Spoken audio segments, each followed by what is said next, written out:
Okay, it's time to dive in. This one's going to be a really longer one because I'm going to dive headfirst and really critically analyze one of Spock's Beard's best albums. This is all in preparation for Neal Morse's next album coming out, The Similitude of a Dream.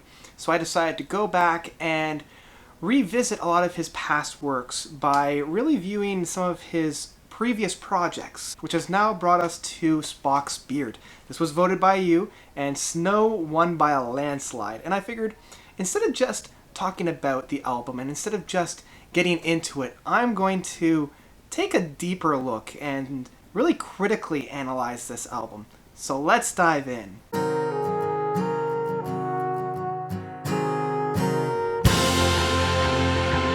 Snow by Spock's Beard. So Snow was the sixth studio release from the band, and Spock's Beard was one of the first real progressive rock bands from like the 90s. Those who had seen what the landscape had done to music and really wanted to get back to that 70s progressive rock. It was being helmed by Neal Morse, who was the lead singer, songwriter, guitar player, synthesizer, kind of like the main frontman. And Snow was the last album to actually feature him on lead vocals and being that helm header, as he were. After that, he decided to leave the band. I do want to take a step back and just analyze the playing field of where Snow kind of came about, because it wasn't the first double concept album within this progressive rock landscape in this kind of a revival of prog. But we do need to kind of look back because Snow relies heavily on a lot of past works. The most notable ones are The Who's Tommy and Quadrophenia. We have The Lamb Lies Down on Broadway, which I already mentioned, as well as The Wall. And throughout Snow, the band does lift a number of ideas as well as riffs from past works. So the story of Snow. Let's just talk about what happens, and we'll get into some of the metaphors, some of the allegories, and some of the themes later on. The general story is this kid named John, or Snow, who is albino and decides to go to New York to try to make it big, to try to make a difference. He has this ability that he's able to touch somebody and has this empathetic link with the person. Not only is he able to kind of see into their past, but also influence what they're thinking about, almost giving them an epiphany of sorts. And this is actually a really interesting concept of this empathetic link. When he gets to New York, he realizes, things aren't as grandiose or as polished as he would have liked to know, and he meets a whole bunch of ragtag ruffians. Through his adventuring, he kind of starts his own little following. People start following him around after they realize some of his powers, and it almost becomes a religious cult of sorts, having this touch foundation. After building himself up to this pinnacle of sorts, he falls in love with an individual who does not reciprocate his feelings. She thinks that he is a freak, which sends him into a downward spiral of despair, essentially tearing him apart. And he soon becomes very similar, like those ruffians that he met at the beginning of the story. It kind of comes to an end when he suffers either a death of sorts or this second life. And that is kind of the nitty-gritty bones of what Snow is about. So there are a number of characters on this. Each of these characters, especially near the beginning, they just kind of come in and then disappear. And I wonder if this is a little bit of a weakness when you have other albums that have such a large list of characters. When they come in and leave, there's more of a purpose to them. With The Lamb Lies Down on Broadway, each of that was a different character throughout Rail's journey. Within The Wall, it's more of an isolation and how Pink is pushing people away from him. Within this, the coming and going of characters doesn't quite fit as well. They're in for a song and then they leave. Now this is also to make way for other characters and other allegories that come up. So it's not necessarily a fault, but it is something that I wish more characters got more of a character arc. They didn't really feel like real people. They just felt like conventions and whatnot.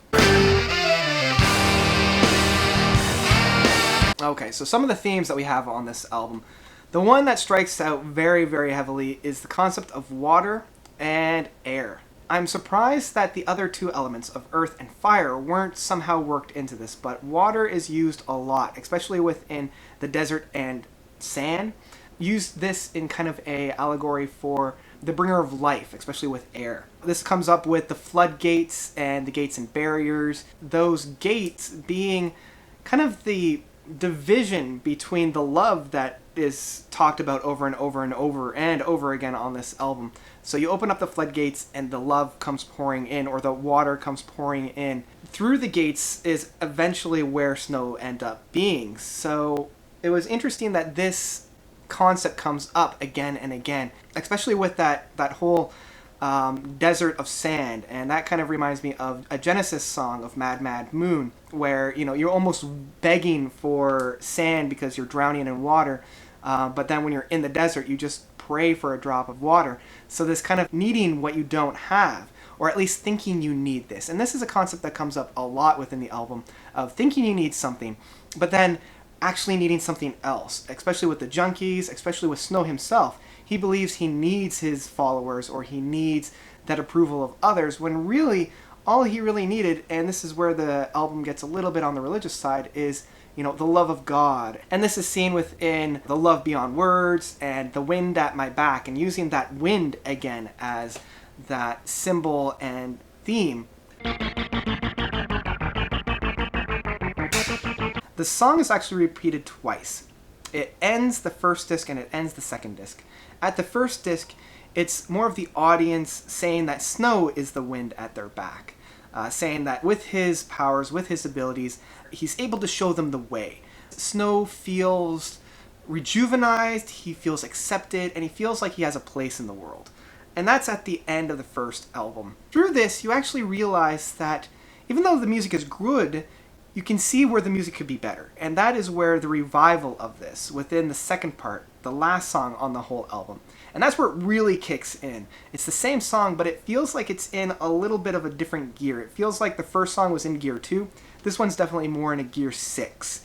So when it's coming into this time, now the wind at the back is Snow talking about God, or talking about that love that he's feeling from God. It's that allegory that, sure, you can get appreciation from others, you can get fulfillment from material possessions through the acceptance of others, but really, at the end of the day, it's really God's approval and God's plan that's going to make you the happiest.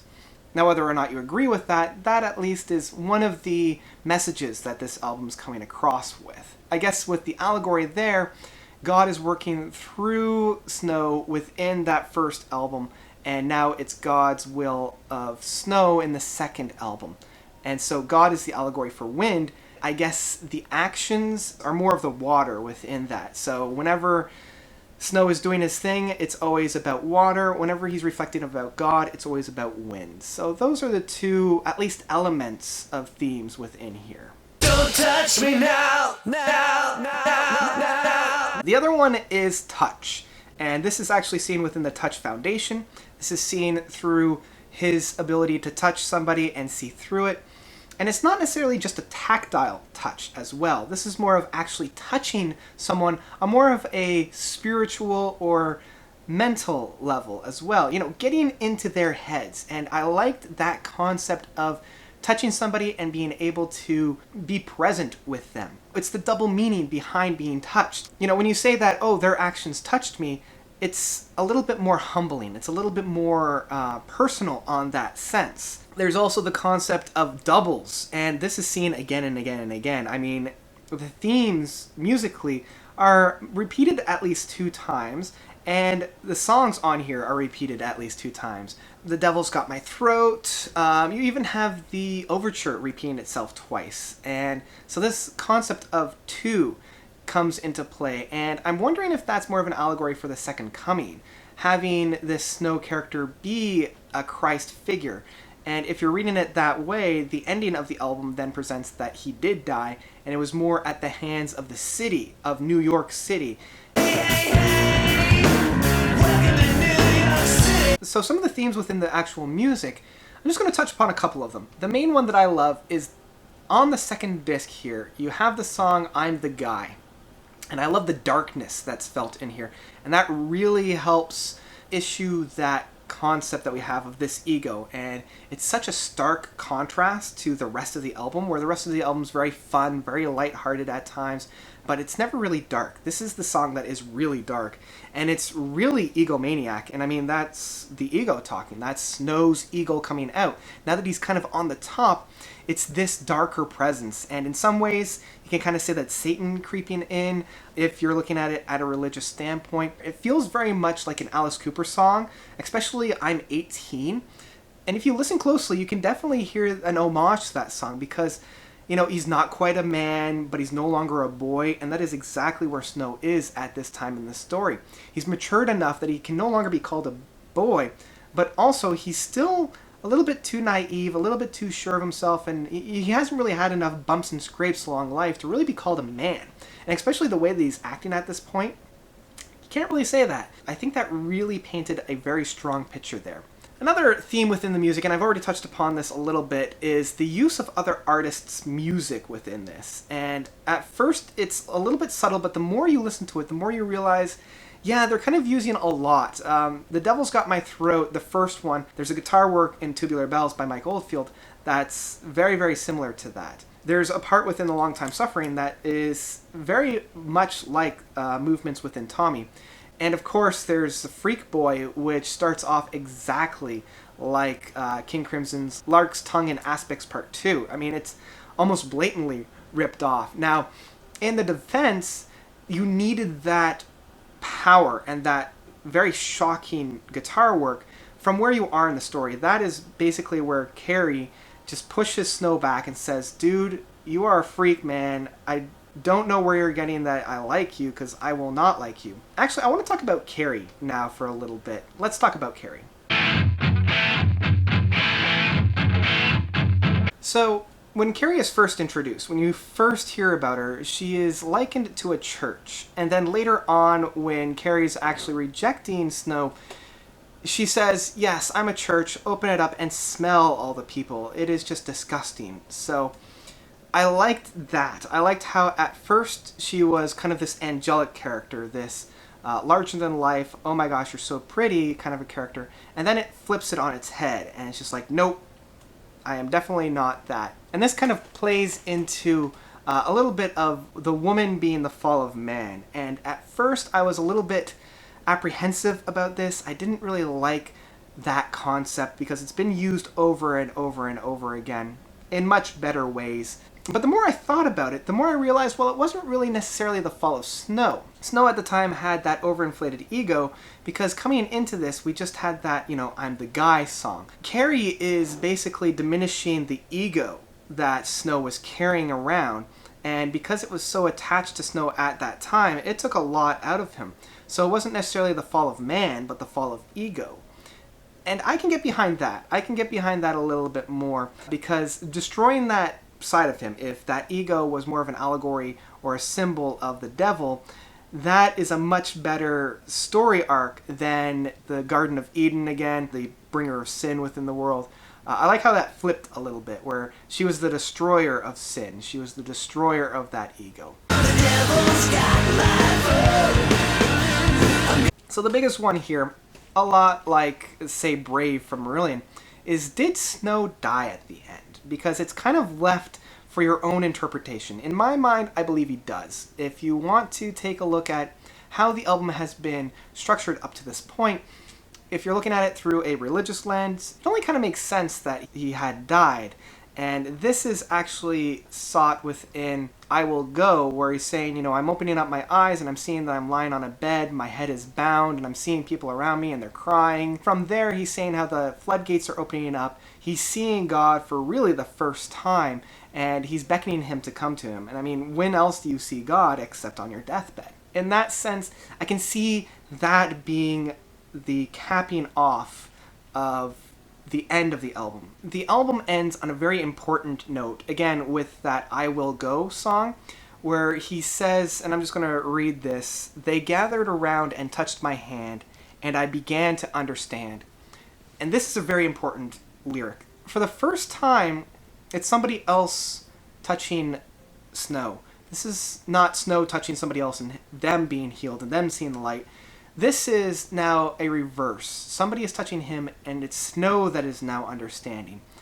And it could almost be seen that it's either God that's touching Snow and he's understanding, because it's never really made clear who is doing that. This might be one of the first albums that I can honestly say broke the fourth wall. Near the end, when Snow is doing his downward spiral into like madness or drugs or whatever it is that he was getting himself into, he actually stumbles in on the band playing. You hear Neal Morse kind of cheering on Rio, and the song is actually called Ladies and Gentlemen, Rio. And so Rio's playing, and it sounds very much like an Emerson, Lake and Palmer song. Again, that homage to the bands of the past. The only reason why I can see them doing this outside of trying to fill the runtime is Snow was kind of realizing that there's a bigger picture going on here. He's almost waking up from his own story by seeing those who had created him. I'm the guy. Now let's look about this. Neal Morse had moved from his hometown to New York to try to make it big, just as Snow did. He didn't find fame originally, and he only found it kind of through accident when he started Spock's Beard, which is very similar to how Snow became famous. He became famous, again, through accident, through the Touch organization, and didn't overly want to be there. But the more he was in there, the more he grew to enjoy it, and it almost enwrapped himself within the essence of what had been there.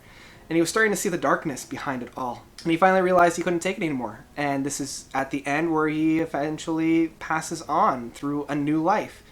And that is exactly what Neal Morse did. At that time, he left the band. So it is a perfect allegory for Neal Morse's career at that stage.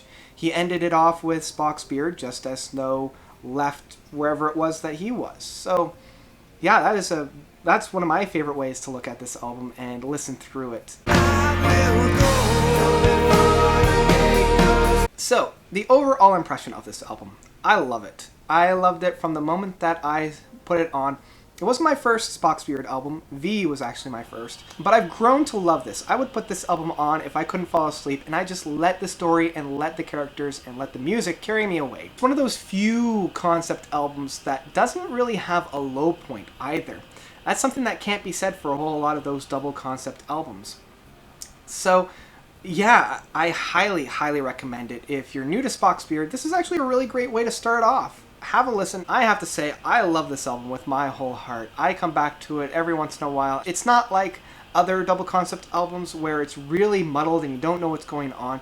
But at the same time, there's enough interpretation there for you to kind of make up your own or think about alternatives of what's actually going on. It's a great think piece, if nothing else.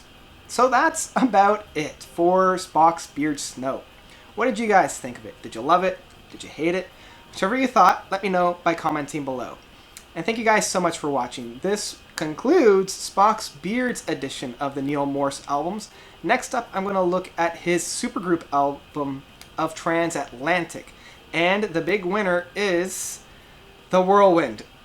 Give me the easy one, guys. Jeez. So if you thought Spock's Beard was intense, wait until I review The Whirlwind. So until then, notes out. You're the ocean.